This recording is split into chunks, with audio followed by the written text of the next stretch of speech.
ونستعينه ونستغفره ونعوذ بالله من شرور أنفسنا ومن سيئات أعمالنا من يهده الله فلا مضل له ومن يضلل فلا هادي له أشهد أن لا إله إلا الله وحده لا شريك له وأشهد أن محمدا عبده ورسوله أما بعد ربي اشرح لي صدري ويسر لي أمري واحلل عقدة من لساني يفقهوا قولي. புகழின் ஆரம்பமும் புகழின் இறுதியும் ஏக இறைவன் அல்லாஹ் ஒருவனுக்கே உண்டாவதாக. அவருடைய அன்பும் அருளும் வற்றா பெருங்கருணையும் உலகத்திற்கு ஒரு அற்புடையாம் அண்ணல் பெருமானார் ஸல்லல்லாஹு அலைஹி வஸல்லம் அவர்களின் மீதும் அண்ணலாருடைய குடும்பத்தினர் மீதும் உத்தம சத்திய சஹாபாக்களின் மீதும் இந்த ஜும்ஆவுடைய கடமையை நிறைவேற்றுவதற்காக இறை இல்லத்திலே முழுகி இருக்கிற நம் அனைவர்களின் மீதும் என்றென்றும் நிலவட்டுமாக. கணிதக்கூடிய சகோதர சகோதரிகளே,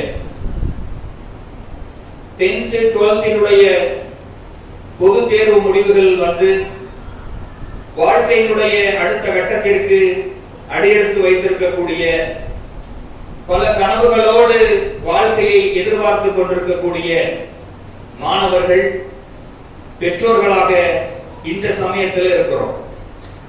சிலர் தங்களுடைய கோர்ஸ்களை தேர்ந்தெடுத்திருக்கலாம், சிலர் அதற்கான தயாரிப்புகளிலே இருக்கலாம், சிலர் இன்னும் சிறந்த கல்லூரிகளையும் அதற்கான கோர்ஸ்களையும் தேர்வு செய்யக்கூடியவர்களாக தேடக்கூடியவர்களாக இருக்கலாம். ஒவ்வொரு வருடமும் பொது தேர்வுகள் முடிகின்ற பொழுது இந்த பரபரப்பு எல்லோருக்கும் தொற்றிக் கொள்கிறது. என்ன காரணம்? வாழ்க்கையில எப்படியாவது முன்னேறிவிட வேண்டும். இன்றைக்கு கல்வி என்பது அடிப்படையாக, இன்னும் சொல்ல போனால் உயிர் மூச்சாக நாம் கையில் எடுக்க வேண்டிய மிக முக்கியமான ஆயுதமாக கல்வி இருக்கிறது. எல்லோரும் உணர்ந்திருக்கிறோம். இன்னும் சொல்ல போனால் கடந்த 40 ஆண்டுகளுக்கு முன்னால் இருந்ததை விட முஸ்லிம்களுடைய கல்வி சதவிகிதம் படிப்பதற்கு ஆர்வத்திலே அதிகமாக இருக்கிறார்கள். அல்ஹம்துலில்லாஹ், ஒரு சிறந்த மாற்றத்தை நோக்கி இந்த முஸ்லிம் சமுதாயம் காலடி வைத்து பயணித்துக் கொண்டிருக்கிறது என்று சொன்னாலும் அந்த கல்வியினுடைய பார்வையில், கல்வியினுடைய தேடலில் இன்னொரு பக்கத்தையும் சிந்திப்பதற்காக நாம் கடமைப்பட்டிருக்கிறோம். இன்றைக்கு உலகத்தில் கல்வி கற்கக்கூடியவர்கள் எல்லோரும் கல்வி கற்கிறார்கள். ஆனால் ஒரு முஸ்லிமுடைய கல்விக்கு என்ன வித்தியாசம் இருக்க வேண்டும்? ஒரு முஸ்லிமான ஒருவர் என்ன அடிப்படையில் கல்வி கற்க வேண்டும்? அவருடைய கல்வியின் மூலம் என்னென்ன மாற்றங்கள் ஏற்பட வேண்டும்?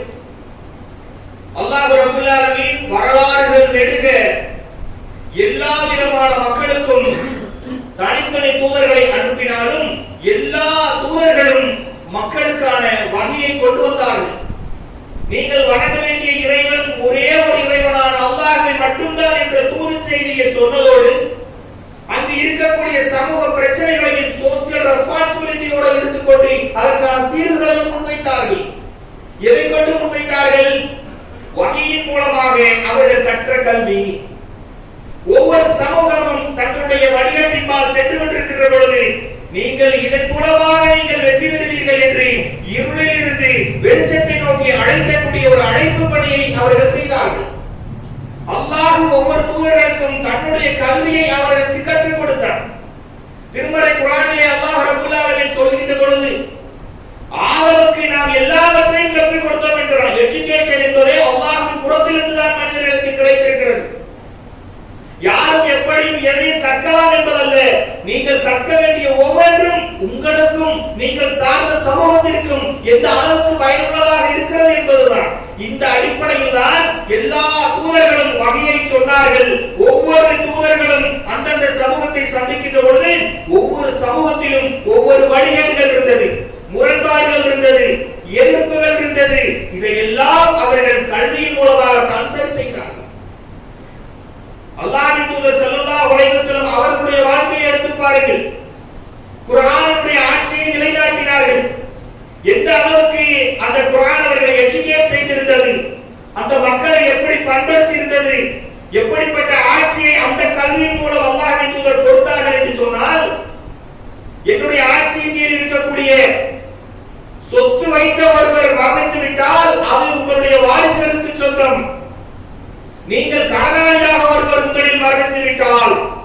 இந்த ஜனாதிபதியாக இருக்கக்கூடிய இந்த முகமது அதற்காக பொறுப்பேற்கிறேன் என்று சொன்னார்கள். உலகத்தில் எந்த அரசாங்கமும் சொன்னது கிடையாது. அல்லாஹ்வின் தூதர் அப்படிப்பட்ட ஒரு வார்த்தையை சொன்னார்கள். இது குர்ஆனினுடைய ஆட்சி. இந்த எஜுகேஷன் மூலமாகத்தான் சஹாபாக்கள் பண்படுத்தப்பட்டார்கள். ஐயாவுல் ஜாஹிலியா என்று சொன்ன இருண்டகாலத்தில் இருந்து இன்று நாகரிகத்தின் உச்சியில் உலகம் அழிகின்ற வரையில் அந்த சஹாபாக்களுடைய பெருமைகளை, புகழை, தியாகத்தை, அல்லாஹ்வுக்காக செய்த அர்ப்பணிப்புகளை தொடர்ந்து பேசிக்கொண்டே இருப்பதற்கு என்ன காரணம்? குர்ஆனினுடைய கல்வியை வாழ்க்கையாக அவர்கள் கொண்டு வந்தார்கள்.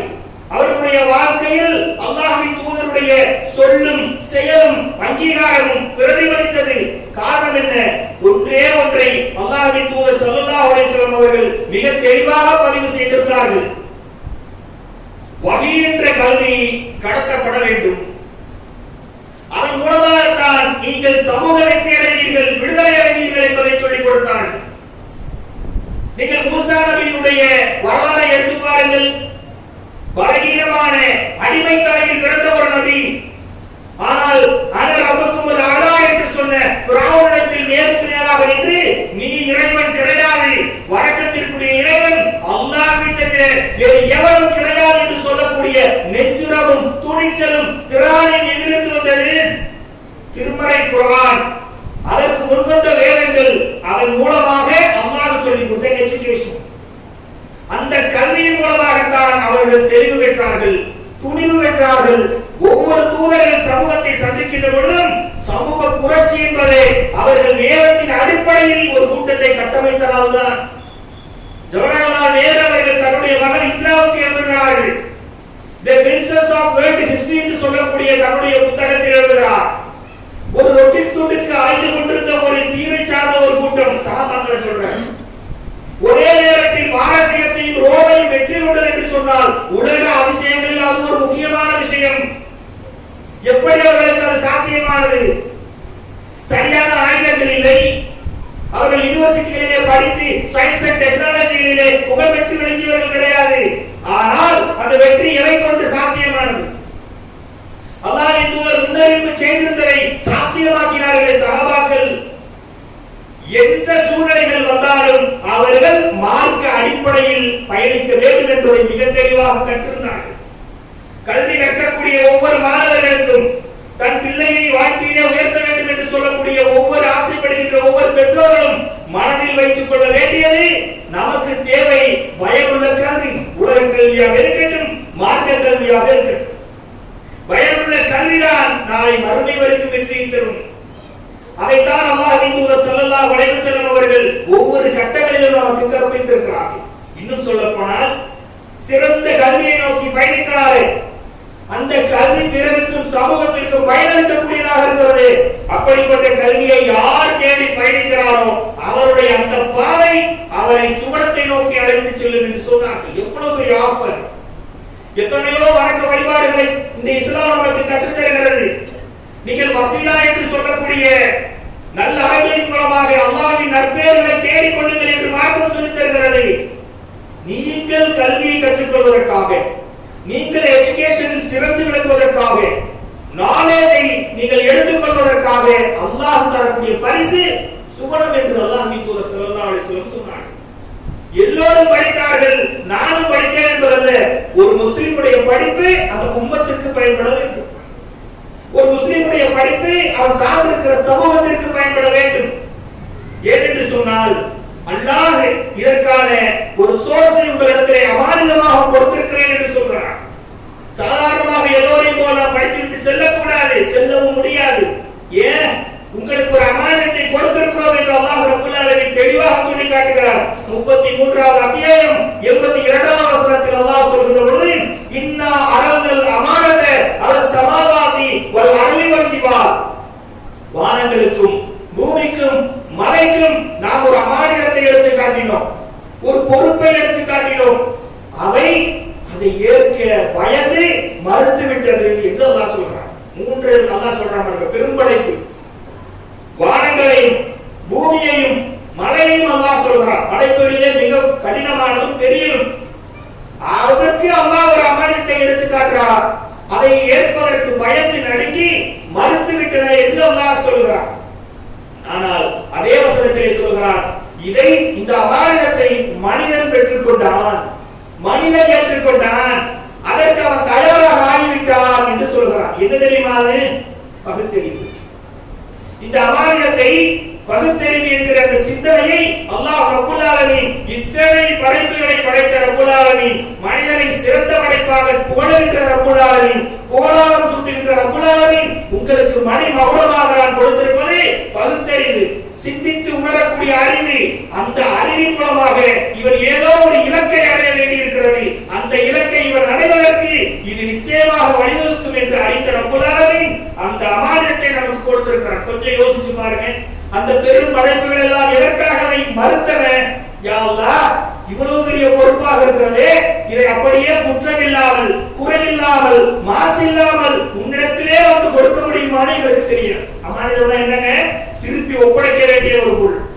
அப்போ அந்த படைப்புகள் அஞ்சு நடுங்கிய விஷயத்தை மனிதன் ஏற்றுக்கொண்டான். அதே வசனத்தில் அல்லாஹ் ரப்பல் ஆலமீன் ஏற்றுக்கொண்ட மனிதனை பற்றி சொல்கிறான். இவன் அநியாயக்காரனாக இருக்கிறான். பொறுப்பை வாங்கல, பொறுப்பை ஏற்றுக்கிட்டல, நீ என்ன செயல்படுற, அதன்படி நடக்கிறியா? என்ன அமானிதம் என்ன ரீசனுக்காக கொடுக்கப்பட்டதோ, என்ன பர்பஸுக்காக கொடுக்கப்பட்டதோ அதை நீ செயல்படுத்துறியா? ஆனால் நீ அநியாயக்காரனாக இருக்கிறாய் என்று மனிதனை படைத்த ரப்பல் ஆலமீன் அவன் ஏற்றுக்கொண்ட பொறுப்பில் தவறியதையும் அந்த வசனத்திலே சுட்டிக்காட்டுகிறான். கொஞ்சம் யோசிச்சு பாரு. எல்லா உயிரினங்களையும் கட்டி ஆளக்கூடிய, ஆட்சி செய்யக்கூடிய அதிகாரத்தையும் அந்த தோரணையும் அல்லாஹ் இந்த மனிதர்களுக்கு தான் கொடுத்திருக்கிறார். யானை, சிங்கம், புலி இது போன்ற காட்டு விலங்குகளை கூட, பலத்தில் அதிகமான விலங்குகளை கூட, கொடூரமான விலங்குகளை கூட மனிதன் கட்டி கையாளுகிறான். எதனால? அவருடைய சிந்தனை திறனால. இன்னைக்கு இருக்கக்கூடிய உலகத்தினுடைய முன்னேற்றம், எல்லா விதமான புரட்சியிலும் அவன் மேலோங்கி இருக்கிறான். சயின்ஸ் அண்ட் டெக்னாலஜி, அறிவியல் கண்டுபிடிப்புகள் இன்னும் சாத்தியப்படாதோ என்று நினைத்துக் கொண்டிருந்ததை எல்லாம் சாத்தியப்படுத்தி காட்டியது எதனால்? அல்லாஹ் கொடுத்த அமானிதமான அறிவை கொண்டு அவன் எஜுகேஷன்ல பயணிக்கிறான். தனக்கு எதுவெல்லாம் தேவையோ அதையெல்லாம் கண்டுபிடிப்பதற்காக பயணிக்கிறான். அல்லாஹ் ரப்பல் ஆலமீன் முஸ்லிம்களுக்கு, உலக மக்களுக்கு மொத்தமாக சொல்கிறார், இந்த அமானிதமான அறிவை உங்களுக்கு நாம் கொடுத்திருக்கிறோம். எதற்காக? என்ன செய்யணும்? அஃபலா தஅகிலூன், மறுபடிய மக்களே, நீங்கள் சிந்திக்க மாட்டீர்களா? உங்களுடைய உள்ளங்களிலே பூட்டுகள் போடப்பட்டிருக்கிறதா? அல்லாஹ் பல இடங்கள்ல அதை கேட்கிறான். உங்களுக்கு அமானிதத்தை கொடுத்திருக்கிறோமே, நீங்கள் சிந்திக்க மாட்டீர்களா? உங்களுக்கு பூட்டுகள் போடப்பட்டிருக்கிறதா? ஏன் தெரியுமா? இந்த இந்திய நாட்டிலே வாழக்கூடிய முஸ்லிம்களான நம்முடைய நிலையை கொஞ்சம் நினைச்சு பாருங்க. படிக்காதே என்று சொல்லக்கூடிய வேதத்தினுடைய மக்கள் எல்லாம் படித்து விட்டார்கள் சகோதரர்களே. படி படி படி என்று சொல்லப்பட்ட இந்த மார்க்கத்தில் உள்ள இந்த மக்கள் படிப்பில் பின்தங்கி இருக்கிறார்கள். 2023 மற்றும் 2024 அட்மிஷனுடைய விவரங்களை நீங்கள் எடுத்து பாருங்கள். 2.5% பிஜி போடக்கூடிய, அதாவது முதல் டிகிரி முடித்துவிட்டு போஸ்ட் கிராஜுவேட் 2வது டிகிரிக்கு போகக்கூடிய மாணவர்கள் சதவீதம் குறைந்திருக்கிறது. அரசினுடைய அறிக்கை. அமானிதத்தை சரியாக நாம பயன்படுத்தல. அப்ப இந்த நிலைமையில இருக்கின்ற பொழுது நாம் செய்ய வேண்டியது என்ன? ஒரு சமூகத்தினுடைய விடுதலை என்பது அது இலக்கை நோக்கி பயணித்தால்தான். இன்றைக்கு இருக்கக்கூடிய உலகத்திலே இலக்கை நோக்கி பயணித்து அவன் சமூக விடுதலை, பொருளாதார விடுதலை, எல்லா விதமான சட்ட உரிமைகளையும், வாழ்வாதாரங்களையும், ஜீவாதாரங்களையும் பெற வேண்டுமாக இருந்தால் கல்வியிலே ஒரு சமூகம் முழுமூச்சாக பயணிக்க வேண்டும். இன்றைக்கு இந்தியாவில் நம்முடைய நிலைமையை பாருங்க. ஒவ்வொரு வாரமும் மக்களை கூட்டி வைத்து எங்களுடைய வாழ்வாதாரத்தை, ஜீவாதாரத்தை, எங்களுடைய கோரிக்கையை கேளுங்கள், காப்பாற்றிக் கொடுங்கள், எங்கள் மனுக்களை பெற்றுக் கொள்ளுங்கள் என்று சொல்லக்கூடிய ஒரே சமூகம் முஸ்லிம்களுடைய சமூகம். யாராவது அப்படி கூடுறாங்களா? ஏன்? அவர்கள் எல்லாம் வேறு தளங்களிலே முன்னேறி சென்று கொண்டிருக்கிறார்கள், கிட்டத்தட்ட சென்று விட்டார்கள். நாம 2 தலைவர்களுடைய கல்வியிலே மண்ணை எழுதி போட்டிருக்கிறோம். தெரிந்தோ தெரியாமலோ அதை சரி செய்ய வேண்டிய கடமையும் கட்டாயம் நமக்கு இருக்கிறது. இந்த நேரத்தில் உங்களுடைய கோர்ஸ்களை நீங்கள் தெளிவான முறையிலே தேர்வு செய்து கொள்ள வேண்டும் சகோதரர்களே. விளையாட்டு கிடையாது. அல்லாஹ் ரப்பல் ஆலமீன் இந்த கல்வியாளர்களை பற்றி சொல்லுகின்ற பொழுது 2வது அத்தியாயம் 269வது வசனத்தில் சொல்கிறார், இதுல ஹிக்மத வயஷா வமையுல் ஹிக்மத ஃபகத் ஊதிய ஹைரன் கஸீரா. யாருக்கு கல்வி ஞானம் வழங்கப்பட்டதோ அவர்கள் எல்லா விதமான நன்மைகளையும் பெற்றவராக இருக்கிறார். கல்வி எந்த சமூகத்திற்கு வழங்கப்பட்டதோ அவர்கள் அனைவரும் நிறைய நன்மைகளை பெற்றவர்களாக இருக்கிறார்கள் என்று அல்லாஹ் ரப்பல் ஆலமீன் சொல்லி காட்டுகிறார். சகோதரர்களே, அந்த கல்வியின் மூலமாக நாம் பெற்ற நன்மைகள் என்ன? 76 ஆண்டு கால இந்த இந்திய சுதந்திர இந்தியாவில் எத்தனை ஐஏஎஸ்கள் முஸ்லிம்கள் இருக்கிறார்கள், எத்தனை ஐபிஎஸ்கள் இருக்கிறார்கள், எத்தனை ஐஎஃப்எஸ்கள் இருக்கிறார்கள், பச்சைகளை கையெழுத்து போடுற அளவுக்கு எத்தனை ஆபீசர்ஸ் உருவாக்கி இருக்கிறோம். யாருக்கோ படிப்பது என்று நினைத்துக் கொண்டிருக்கிறோம். நீங்கள் எப்பொழுதெல்லாம் அதை கண்டுகொள்ளாமல் இருக்கிறீர்களோ அப்பொழுதெல்லாம் ஒரு கூட்டம் அதை நோக்கி படித்துக் கொண்டு அதிகாரத்திலே இருக்கிறார்கள். இந்த இந்திய நாடு என்பது சட்டத்தின் அடிப்படையில் வரையறுக்கப்பட்ட நாடு. எந்த ஒரு கூட்டமாக இருந்தாலும், எந்த நம்பிக்கைப்பட்டவராக இருந்தாலும், எந்த வழிபாடுடையவராக இருந்தாலும் அவருடைய உரிமைகளையும் கடமைகளையும் அவருடைய சுதந்திரத்தையும் இந்த சட்டம் மிக தெளிவாக வரையறை செய்திருக்கிறது. சட்டத்தின்படி ஆட்சி நடக்கக்கூடிய இந்த இந்திய திருநாட்டில் சட்டத்தை கையாளக்கூடிய அறிவு நமக்கு தேவை. முஸ்லிம்கள் அந்த அறிவு தளத்தை நோக்கி பயணிக்க வேண்டும். இன்னைக்கு சட்டத்துறையில முஸ்லிம்கள் கிடையாது, மருத்துவத்துறையில் முஸ்லிம்கள் கிடையாது, பத்திரிகை துறையில் முஸ்லிம்கள் கிடையாது. யாரோ செய்கிறார்கள், இது நமக்கான துறை அல்ல என்ற அளவுக்கு மறுக்கப்பட்டு மறக்கப்படக்கூடிய அளவில் முஸ்லிம்களுடைய கல்வி இருக்கிறது. இன்னைக்கு காலேஜில் சேர்க்க போகும்போது பெற்றோருடைய நினைப்பு என்ன தெரியுமா? ஸ்கூல் சேர்க்க போகும்போது என்ன நினைக்கிறாங்க தெரியுமா? என் குழந்தை இந்த சமூகத்திற்கான தீர்வாக ஆக வேண்டும், என் மகளோ மகனோ என் சமூக பிரச்சனைக்கு, இந்த உம்மத்தின் பிரச்சனைக்கு தீர்வு சொல்லக்கூடிய அறிவாளியாக ஆக வேண்டும், அவன் சொல்யூஷனை தர வேண்டும் என்று சேர்க்கிறது கிடையாது. 6 மாசத்திலே சரளமா இங்கிலீஷ் பேசுவானா? சொல்லுங்க, ஃபீஸ் கட்டுறேன். இன்னைக்கு சென்னை போன்ற நகரங்களில் எல்லாம் பாத்தீங்கன்னு சொன்னா ஒரு அட்மிஷன் ஃபார்ம் 2 லட்சம் ரூபாய்க்கு விற்கக்கூடிய கல்வி நிறுவனங்கள் இருக்கிறது. 15-20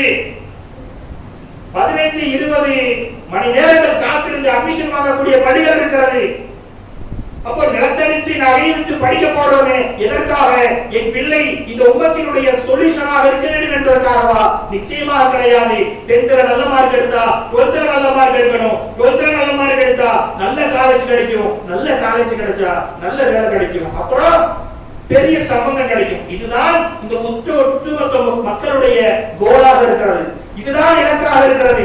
உண்மையிலேயே இது தனி மனிதனுடைய வளர்ச்சி என்று எடுத்துக்கொள்ளலாம். உடம்பு ஒட்டுமொத்தமாக பூசின மாதிரி இருந்தாதான் அழகா இருக்குன்னு சொல்லுவோம். கையோ காலோ குறிப்பிட்ட உறுப்போ வேண்டிச்சுருவீங்க, உடனே டாக்டர் ஓடிடும்ல. ஏன்? அது ஒரு நோய். ஒரு சமூக வளர்ச்சி என்பது எல்லோரும் சேர்ந்து வளரணும், எல்லோரும் சேர்ந்து பயணிக்கணும். பொருளாதாரத்திலையும் உயரணும், அறிவுத்தாரத்திலையும் உயரணும், கல்வியிலையும் உயரணும். இப்படி உயர வேண்டிய நிலையில் இருக்கக்கூடிய முஸ்லிம்கள் தன்னுடைய கோலை அதிகபட்சம் கல்யாண பத்திரிகையில இது படித்திருக்கிறார், இப்படி படித்திருக்கிறார், அது ஒரு டிகிரி என்பது பெருமைக்கான ஒன்றாக ஆகிவிட்டதா இல்லையா? பையன் தொழுவாரா, பையனுக்கு மார்க் அறிவு இருக்கான்னு கேட்கிறதோட என்ன படிச்சிருக்காரு, எவ்வளவு சம்பாதிக்கிறாரு, தேவைகளை கேட்கிறார்கள், தவறு கிடையாது. ஆனாலும் சிந்தனையை கொஞ்சம் மாற்ற வேண்டும். இன்றைக்கு உங்களுக்கு ஒரு விஷயம் சொல்கிறேன். எல்லா சகோதர சகோதரிகளும் இன்ஜினியரிங் பக்கம் போய் விடுகிறீங்க. இங்க நிறைய படிக்கக்கூடிய மாணவர்கள் வந்திருக்கிறீர்கள். 1782 இன்ஜினியரிங் காலேஜஸ் தமிழ்நாட்டில் இருக்கு. 152 கவர்மெண்ட் காலேஜ். எத்தனை பேர் கவர்மெண்ட் காலேஜுக்கு மோட்டிவா வச்சு ஃபீஸ் கம்மியா கட்டி படிக்கணும் என்ற கோலோடு நீங்கள் படிக்கிறீர்கள். இன்னும் போகக்கூடியவர்கள் எல்லாரும் கம்ப்யூட்டர் சயின்ஸ். மக்களே, கம்ப்யூட்டர் சயின்ஸுக்கு தேவையான மக்கள் ஆல்ரெடி படித்து வெளியே வந்து விட்டார்கள். மேலும் மேலும் கம்ப்யூட்டர் சயின்ஸுக்கு நீங்கள் ஏன் சென்று கொண்டிருக்கிறீர்கள்? இன்னைக்கு ஏஐ தொழில்நுட்பம் வந்திருக்கிறது, அதுவும் அதிகபட்சம் அடுத்த 10 ஆண்டுகள் எல்லோருடைய வேலையிலும் ஆர்டிபிஷியல் இன்டெலிஜென்ஸ் வந்துவிடுமே தவிர அதில் உட்கார்ந்து கொண்டு எல்லோரும் நீங்கள் வேலை செய்து கொண்டிருக்க முடியாது. உங்களுடைய வேலைகளை படிக்கக்கூடிய இடத்திற்கு அது வந்துவிடும். ஒவ்வொரு வருடமும் இன்ஜினியரிங் ஸ்டூடெண்ட்ஸ் 3 லட்சம் பேருக்கு மேல வெளியே வர்றாங்க. ஆனால் ஸ்டாட்டிஸ்டிக்கல் ரிப்போர்ட் சொல்கிறது சரியான வேலை கிடைக்கக்கூடியவர்கள் கிட்டத்தட்ட 6000 பேருக்கு மட்டும்தான். மற்றவர்கள் அன்எம்ப்ளாய்மெண்ட், மீதம் இருப்பவர்கள் சம்பந்தம் இல்லாத வேலையை செய்து கொண்டிருக்கிறார்கள். கண்ணியத்திற்குரியவர்களே, நீங்கள் எடுக்கக்கூடிய துறை நீங்கள் விரும்பியதை எடுங்கள். ஆனால் எந்த துறையை எடுத்தாலும் அது உச்சத்தை தொட வேண்டும் என்று நினையுங்கள். ஆராய்ச்சி படிப்பு வரைக்கும் படிக்க வேண்டும் என்று நினையுங்கள். PhD வரைக்கும் படிக்கணும் நினைங்க. எந்த ஒரு நிறுவனத்திலும் எந்த ஒரு கம்பெனியிலும் PhD படித்த டாக்டரேட் முடித்த ஆராய்ச்சியாளர்களை வேலையை விட்டு தூக்கியது கிடையாது. எந்த செய்தியாவது பார்த்திருக்கீங்களா? 1 டிகிரி 2 டிகிரி படித்தவர்களை வேலையை விட்டு தூக்கிடுவாங்க. வாய்ப்புகள் இருக்கு. ஆனால் கல்வியாளர் என்று சொன்னால் அவர் ஆராய்ச்சியாளராக இருக்க வேண்டும். அல்லாஹ் திருமறையிலே கேட்கிறார், அஃபலா தாய்கிலூன், நீங்கள் சிந்திக்க மாட்டீர்களா? எதை சிந்திக்க சொல்றான்?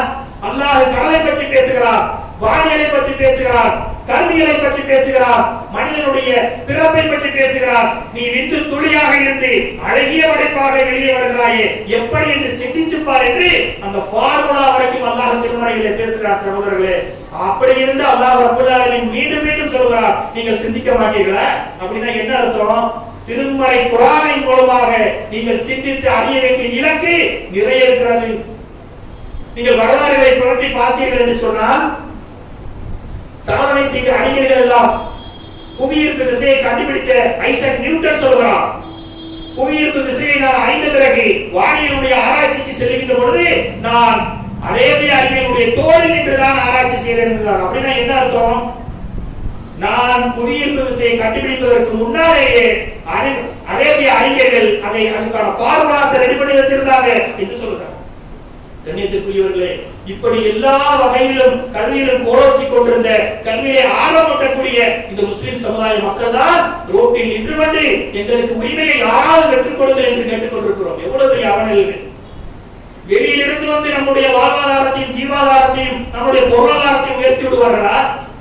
எந்த ஆட்சி வந்தாலும், எந்த அரசு வந்தாலும் முஸ்லிம்களுடைய காட்சி மாற மாட்டேங்கிறது. என்ன அர்த்தம்?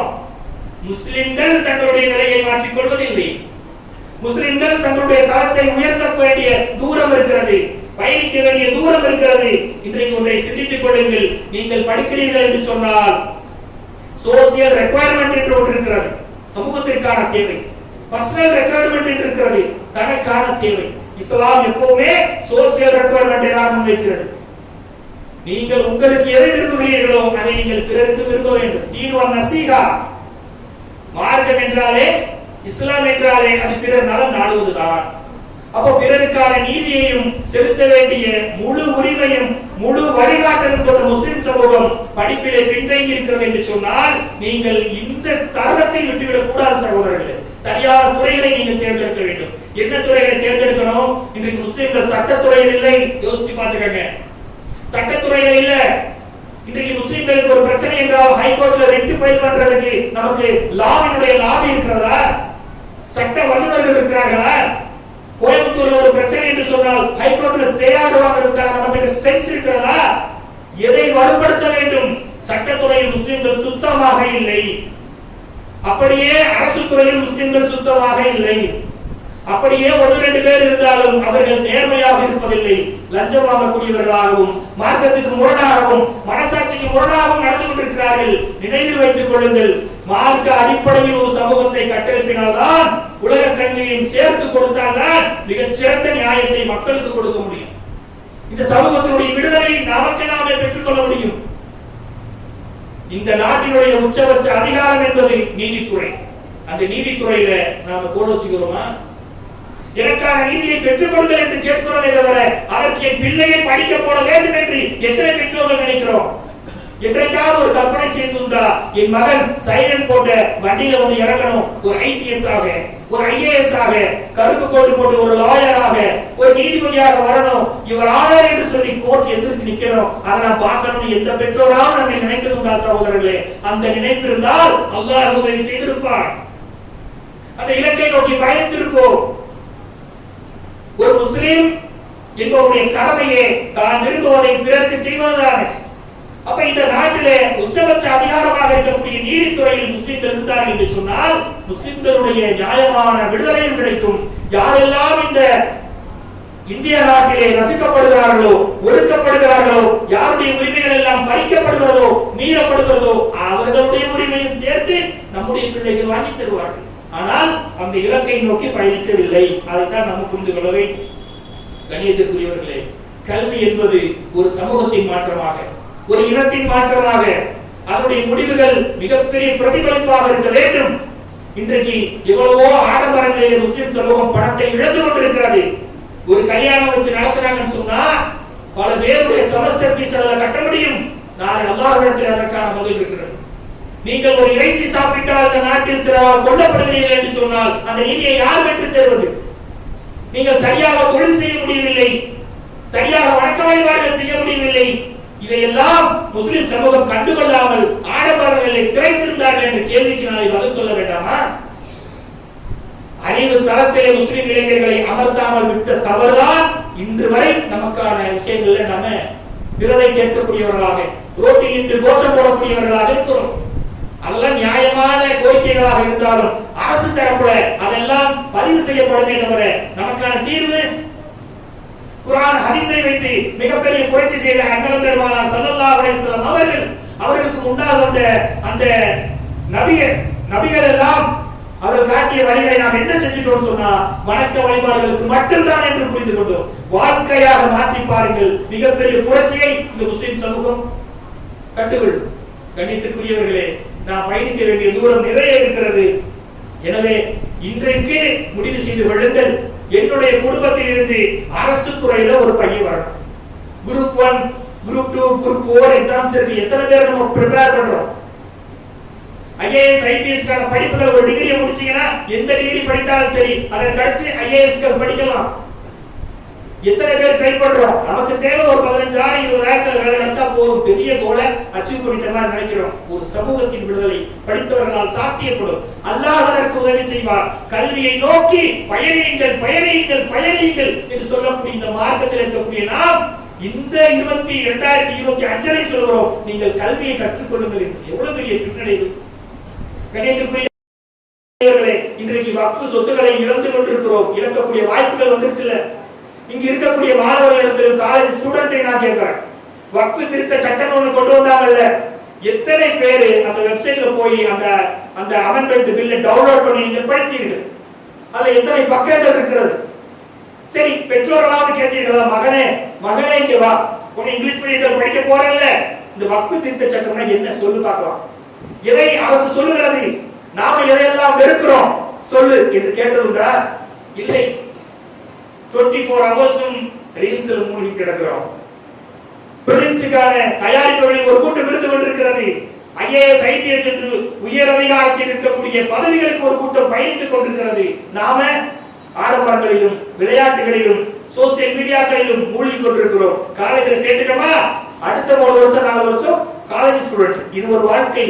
அன்புக்குரியவர்களே, உங்களது வாழ்க்கை இப்படி சென்று கொண்டிருந்தது என்று சொன்னால் சமூகத்திற்கும் அது பாதிப்பு என்ற அந்த விஷயத்தை புரிந்து கொள்ளுங்கள். நீங்கள் இருக்கக்கூடிய துறை முழுக்க சயின்ஸ் ரிலேட்டடான துறையாக இருக்கட்டும்.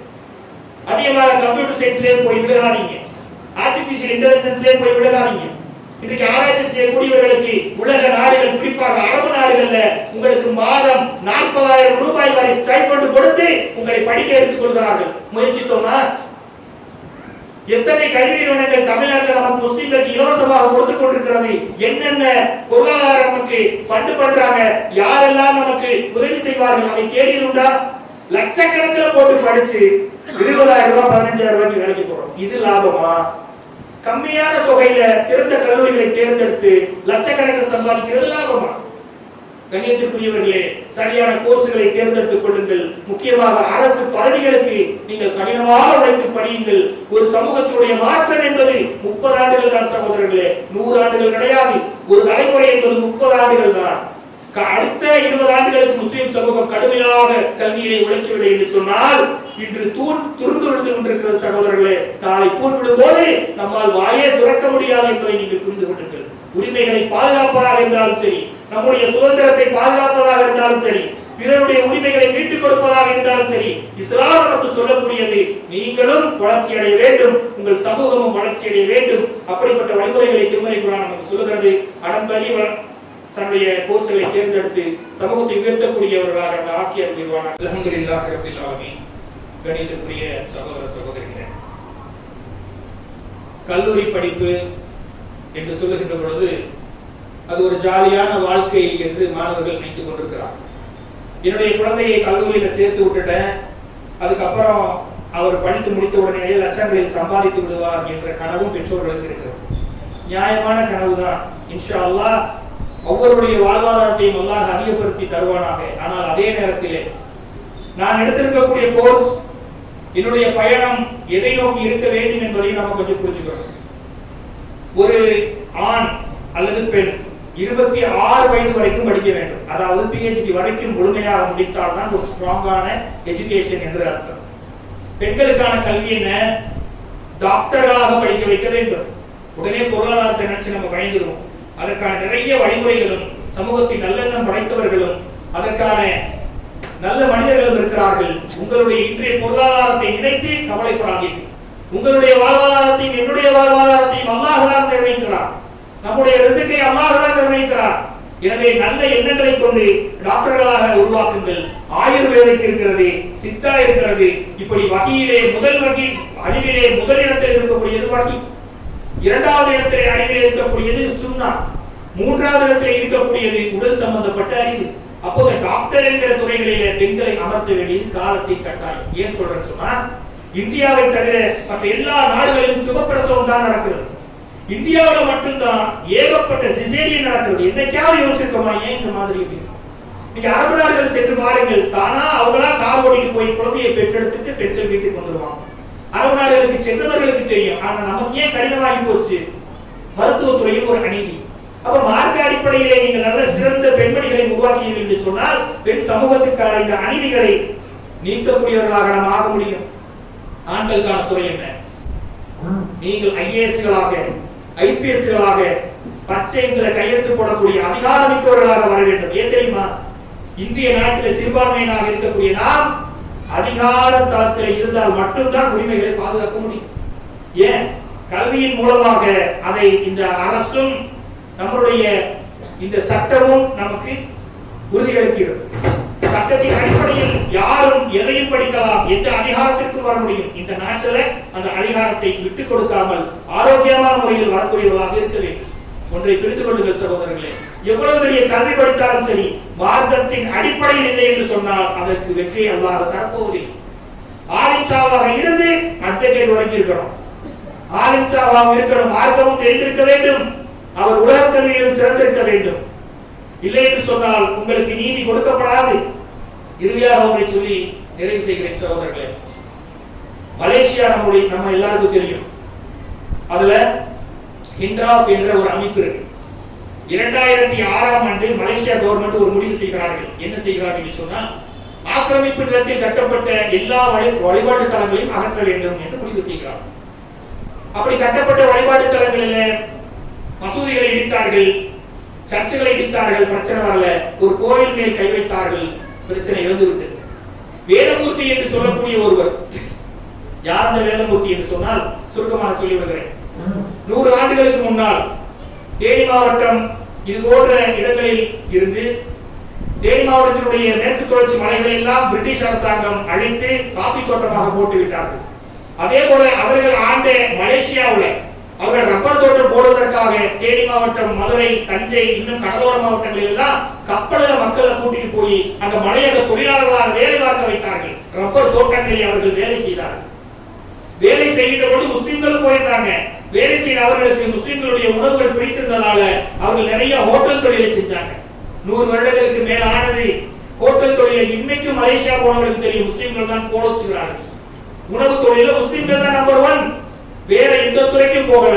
ஆனால் அதே நேரத்தில் அங்கு ரப்பர் தோட்டங்களை வேலை செய்து கொண்ட மக்கள் ஒரு முடிவெடுத்தார்கள், நாம் பட்ட கஷ்டம் என்னுடைய பிள்ளை படக்கூடாது என்று சொல்லி மலேசியாவில் எது உச்சபட்ச அதிகாரமிக்க படிப்போ அந்த படிப்பை தான் என் பிள்ளையை படிக்க செய்வேன் என்று நிறைய பேரை இன்டர்நேஷனல் லா படிக்க வைத்தார்கள், சர்வதேச சட்டம் படிக்க வைத்தார்கள். பாரிஸ் சொல்றோம்ல, அப்ப அந்த சர்வதேச சட்டம் படித்தவர் தான் வேதமூர்த்தி.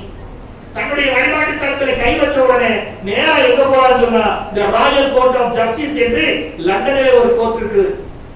யாரெல்லாம் பிரிட்டிஷ் அரசாங்கத்தின் கீழே ஆட்சி செய்யப்பட்டதோ அந்த நாட்டில் இருக்கக்கூடியவர்கள் ஏதாவது பிரச்சனை என்று சொன்னால், அவர்களுக்கு தீர்வு கிடைக்கவில்லை என்று சொன்னால் இந்த ராயல் கோர்ட் ஆஃப் ஜஸ்டிஸுக்கு வரலாம், அவர்கள் அதை தீர்த்து வைப்பார்கள். அப்ப இந்த வேதமூர்த்தி சட்டம் படித்தவர், இன்டர்நேஷனல் லா படித்தவர், தன்னோட இன்னொரு அந்த லா படித்தவர் கூட்டிட்டு ஃபிளைட் பிடிச்சு போறார். மலேசியாவுக்கு 1957ல சுதந்திரம் கொடுக்கப்பட்டது, நமக்கு 1947ல கொடுக்கப்பட்டது. அப்ப 2006ல அவர்கள் 50வது ஆண்டை கொண்டாடுவதற்காக குதூகலமா இருக்கிறாங்க. அப்ப இந்த வேதமூர்த்தி என்ன பண்றாரு, நேரா அங்க போய் கோர்ட்ல ஒரு ஃபைல் பண்றாரு, கேஸ் ஃபைல் பண்றாரு. நீங்க சுதந்திரம் கொடுத்துட்டு போகும்போது முஸ்லிம்களுடைய கைகளில் கொடுத்து விட்டீர்கள். ஏன்னா 61% முஸ்லிம்கள் தான் இருக்கிறாங்க, 7% தான் இந்துக்கள் இருக்கிறாங்க. அப்ப எங்களுடைய வழக்க வழிபாட்டுக்கான உரிமையை நீங்கள் பகுத்து தரவில்லை, எனவே இந்த நியாயத்தை கேட்டுக் கொடுங்க. நாங்க போய் நிக்கிறாங்க. இங்க கரெக்டா லண்டன்ல 3 மணி என்று சொல்லுகின்ற பொழுது இங்க மலேசியாவுல இரவு 11:45, இன்னும் 1/4 மணி நேரத்துல கொண்டாட்டங்கள் ஆரம்பிச்சிடும். ஆனால் நீட்டா ரெட்ட ஃபைல் பண்ணிட்டு வெளியே வந்து இன்டர்நேஷனல் மீடியாவெல்லாம் கூப்பிட்டு பிரஸ் மீட் ஒரு அடி அடிச்சு விட்டாரு பாருங்க. உலகம் எல்லாம் நியூஸ் தெரிஞ்சிச்சு. எங்களுக்கான உரிமையை கொடுக்காம எப்படி நீ 50 ஆண்டு கால கொண்டாட்டத்தை நீ கொண்டாட வேண்டும்? அன்று மலேசியாவினுடைய முதுகெலும்பே முடிக்கப்பட்டது சகோதரர்களை. கொண்டாட்டங்கள் தடுத்து நிறுத்தப்பட்டன. ஒரு சட்டம் படித்தவனால் என்ன செய்ய முடியும் பாருங்க.